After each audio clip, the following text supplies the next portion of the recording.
What country is great grandma from? She's from Finland. And do you know where she lived in Finland? The small town, I don't know. I think it was near Helsinki. Okay. And do you know if it was a rural or an urban area? Very rural, isolated. How many years did she live there before she came to America? It was about 3 years. And then what was her fondest memory of living there that you know of? You won't get that out of her. She's just not a sentimental person. She wouldn't hold on to something like that.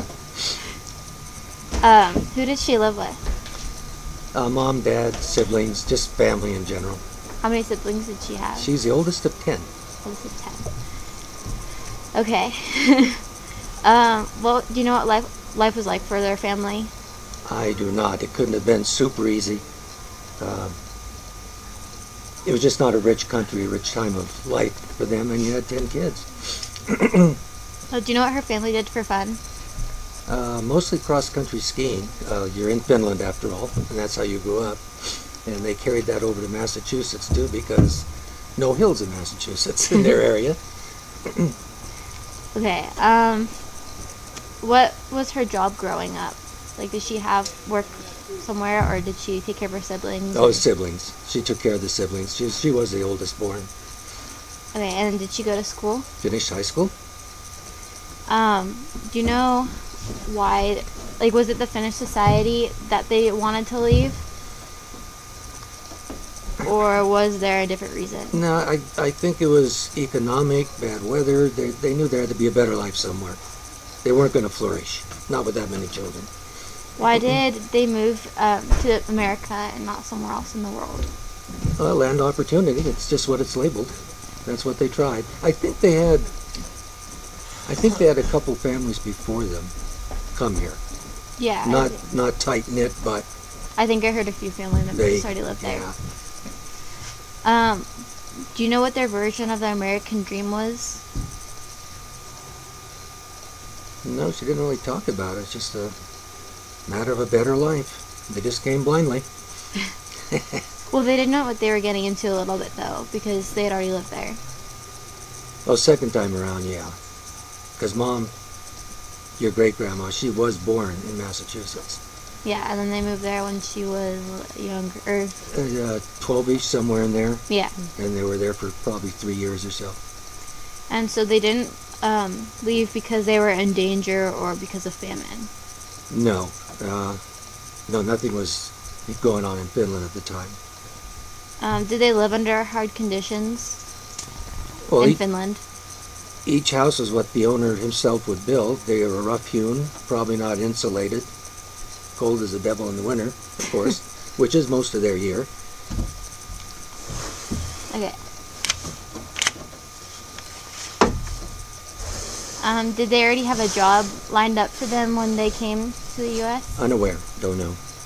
Okay. And then do you think there was any hesitation about their decision to leave Finland and go to America for the second time? No, it was just time to go.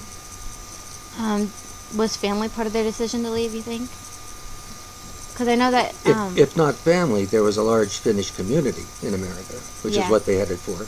I know that Evelina had, I think a lot of her family had moved, but Emil didn't have any of his family that lives... Yeah, I think you're right. And then, do you know what they were looking forward to the most? Life. in general. Did she ever describe her experiences of the trip? Like, on a ship, right? Never. She lived to 102 1/4, and we couldn't get that out of her. Just a stoic woman. You had to drag it out. So they came to America on a ship? Yes. Do you know how big it was, or was it just a normal, like, no idea. Standard size? Or... No idea. Do you know what types of meals they received? Nope. And what was their point of entry into America? It was Ellis Island. Ellis Island. Yeah. Do you know if the conditions on the ship were clean or unclean? Like... When they got to Ellis Island? No, on the ship. Oh, on the ship. No idea. I doubt that it was first rate. And do you know what the weather would have been like? Do you know what time of year? I do not. But in any event, you're starting out by crossing the North Atlantic, which is cold. Do you know how much the trip cost? No. Costed? No. Probably a lot for their family though, because they had so many people. Yeah. Well, they bunched them together, so you didn't like get private rooms. So. Yeah. Did she travel alone, or like her family travel alone, or did they have anyone else with them? As far as I know, it's just them, just the family. And then, do you know if they made any friends while on the ship? Unknown. So when they got to Ellis Island, was there anyone there to meet them? That you know of? Not that I'm aware of. They just got through the island process and then melded into a Finnish community in Massachusetts. Okay, and do you know what their first impression was when they arrived on Ellis Island? Because they already knew what they were getting into, but I bet the kids didn't really. Their first impression. Well, I have to think it's the second time part of the family did it, so they knew what they were getting into. They did get stuck there for a while. Yeah. Being American citizens, I guess it was tough to prove that. Then I think it was the second trip, I'm not sure, where they had their name changed by the people at Ellis Island. Yeah, I think they had Ahlberg in America. Emil and Evelina changed their name to Ahlberg in America. Yeah. And they got to Finland, and I forgot the name they changed to then. I forgot the name they changed to then, but that's why the littlest boy, Toini, that's why he has a different last name, but then he died. Was his Nurmi? No, that was the mother's maiden Okay, name. their original name was Aukalio. Maybe they must changed it back to that. Okay. But yeah, so Toini has a different last name. Yeah. Okay, did they have to deal with immigration when they came in? Well, being American citizens already, I guess they got better quarters, but for some reason they stayed at Ellis Island a bit longer. I think I found out that in Finland, Martha, she tripped on a sharp rock and sliced part of her leg. Okay. And they didn't have the medicine at the time to heal her there. So when they came to America, by the time they got to America, she was unable to walk. And in Ellis Island, she got the treatment and was healed. Yeah. I have a feeling that anybody with the smallest infirm of any kind, a little fever, they didn't get out of Ellis Island until they were ready. They didn't want to infect the population with something strange. And then in order to prove their citizenship, they wrote to their old school teacher and their neighbor, correct? Yes, yeah. Okay, do you know what her first thoughts were when she stepped onto American soil? Or she just didn't even say anything? No, never talked about it. Were they tested for sickness, literacy, and English? Yeah, they checked everything out, but of course they lived here, so English was okay. Their English was okay. Yeah. And then, do you know where they slept the first few nights? A dormitory of some sort. Okay. Better than the average arrival. And then, do you think that there was a nice welcome once they got out of Ellis Island in the Finnish community, or was it just kind of immersion and then that's it? Well, just immersion, but I'm sure people pointed the right direction, where to get food, where to set up, where might be a good place to get a rental house or a start. Okay. But nobody was rich in that area. And then, do you know where they lived immediately after coming to America? That was Wareham, Massachusetts. And did they live, was that near the area they lived before? I think so. I think they're all in the general area. Do you know what her parents' first jobs were when they came? No idea. Did her family live with other people at all, like board with neighbors or friends, or? I don't think so. There's just too many of them. They'd have to split up if they were going to do that. And do you know if they lived close to their family that was in America? Don't know. Okay. No. Do you think the family made friends right away and were able to? Here's the meat and potatoes of the Finnish people, especially in those years. They're very quiet, morose, introverted, so I'd have to say no.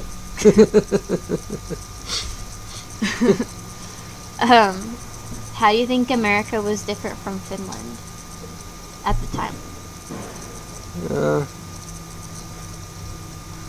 I don't know that it was all that different in how they first absorbed, because they did have dance halls where the Finns all got together, and in fact I've seen a TV series on this, and all of Mom's children, me included, looked at each other and said, that's why they're that way, because tango was the big deal.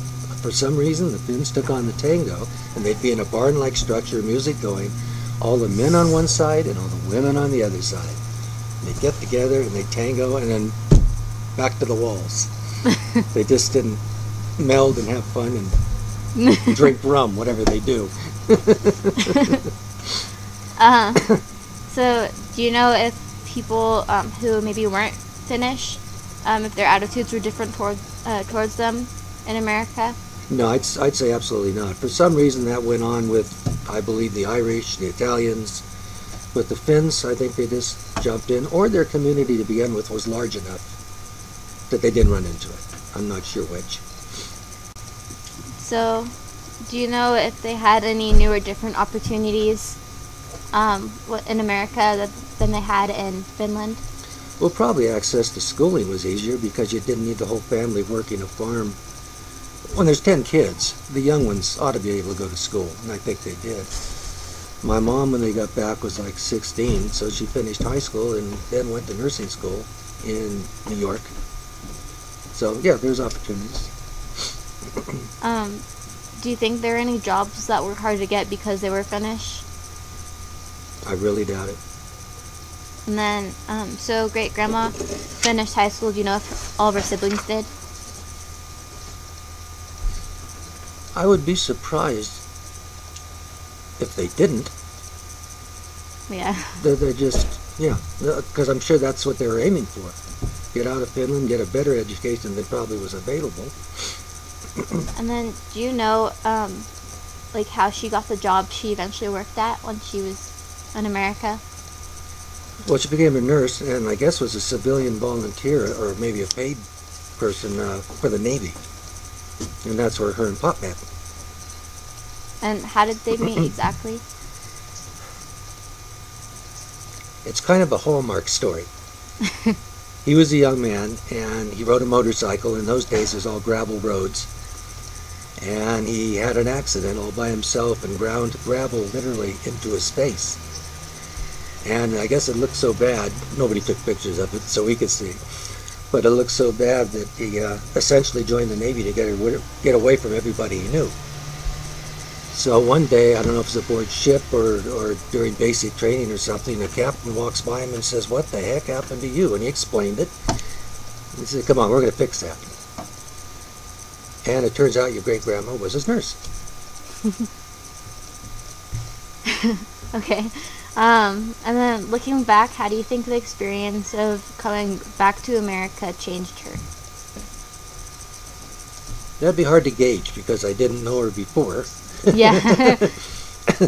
But you can see from pictures and other accounts in probably some of the notebooks you've got your hands on now, she loosened up a bit. She had an apartment, I guess shared an apartment or dormitory with other nursing students, and they went out in the town. And so yeah, I'd say it had to loosen her up a bit. And so do you think that she regretted coming back at all, or would she rather stay in Finland? No. Coming back was the right thing to do. In America, did she ever move back and forth? Or? Oh, just coast to coast. As her own family grew. And because of Edward? Yeah, he was 30 years Navy, her husband. And there was 4 of us. During World War II, there was only the 3 of them. I wasn't around yet. And as I understand it, his being transferred from post to post, she drove the 3 kids across country by herself 3 times. Did she ever have her family help take care of the kids too? Or the neighbors, or was there... Oh, there was always neighbors and friends. Just because he lived in naval districts. Yeah. I remember a family when I was probably 12. He had to be 80-something then. So, did she ever visit her family in Finland? Or did she have any left to visit? As I recall, the only visiting she did was to your great-grandpa's family in Italy. I don't remember them going to Finland. Yeah, you did. They did go to Finland, because I remember my dad complaining about, and it was their winter, or one side or the other winter, still ice and snow on the ground. And they cut a hole in the ice, and the trick was to jump out of the sauna with a towel around you and jump into the icy hole. And Dad tried it. I remember him complaining, so yes, they did visit Finland. probably wasn't a pretty picture. Do you think there's anything she would change if she could redo the experience? Like, no, I don't. And as an afterthought, she ended up being in a country, America, where if they didn't have it, they were aware and grabbed onto the world running rampant with new inventions. yeah. I think, well, the first airplanes, cars, radios, TV in 1947 or 9, she saw all that. There's nothing you're aware of now that she didn't see invented, besides Earth, Wind, and Fire.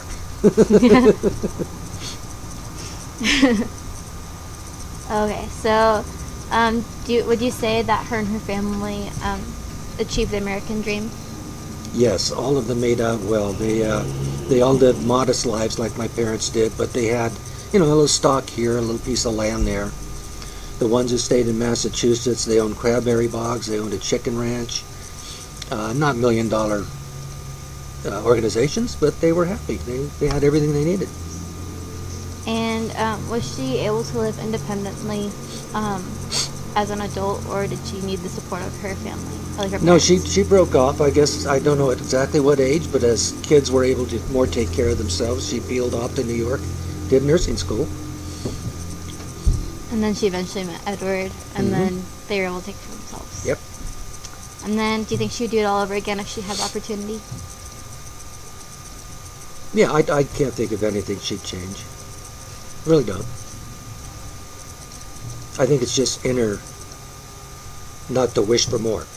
Yeah. Okay. Well, is there anything else interesting about her that you'd like to share, or? Stoic is just the only thing that comes to mind. She just went about business. Tom Brokaw wrote a book, The Greatest Generation, which would be my dad, for instance, and your great-grandma. And it's just how they went about business. Gas rationing during the war, running low on food. Okay, so you grew some extra stuff at home. Rubber had to go to the military. You didn't have tires as easily gotten as you wanted to. Okay, we'll drive less. They just took care of it. Okay, well, thank you for helping me. My pleasure.